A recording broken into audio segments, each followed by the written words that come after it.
Hi friends, আজ আমি আমার টাটা পাঞ্চ ইভি গাড়িটা নিয়ে চলে এসেছি দীঘা। তো আসার সময় গাড়িতে চার্জ খুবই কম ছিল, প্রায় 52% মতো চার্জ ছিল। তো দীঘা আসার পরে গাড়িতে চার্জ থাকে 12%। যারা ইভি গাড়ি নিয়ে দীঘা আসতে চাইছো তাদের জন্য বলছি যে একবারেই দীঘা স্টেশনের পাশে এই ভিডিওতে, যেখানে চার্জিং স্টেশন রয়েছে জগন্নাথ মন্দির এবং দীঘা স্টেশনের মাঝামাঝি হোটেল রিওতে রয়েছে চার্জিং স্টেশন। তো তারই ভিডিওটা আজকে আপনাদের সামনে শেয়ার করলাম। আমি এখানে 20-25 মিনিট মতো দাঁড়িয়ে আমার গাড়িটা চার্জ করে আবার রিটার্ন বেরিয়ে যাব। তো যারা ইভি গাড়ি নিয়ে দীঘা আসতে চাইছো তারা, আশা করি তারা এই ভিডিওটা পেলে অনেকটাই হেল্পফুল হবে। চার্জিং স্টেশন কোথায় আছে অনেকে জানে না, বা অনেক জায়গায় স্টেশন থাকে, বন্ধ থাকে।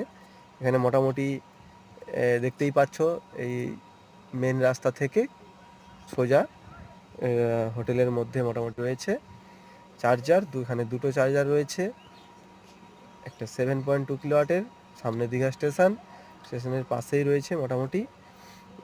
এবং এখান থেকে জগন্নাথ মন্দিরও দেখা যাচ্ছে। ঠিক আছে,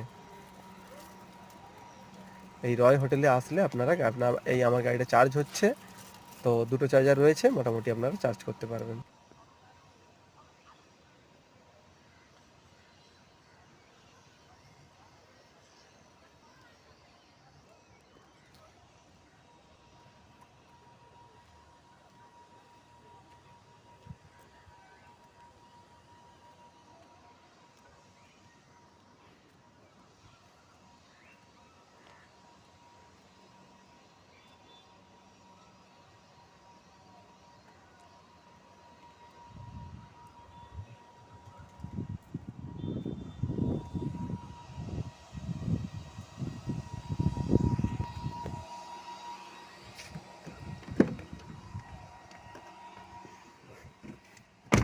কি হলো?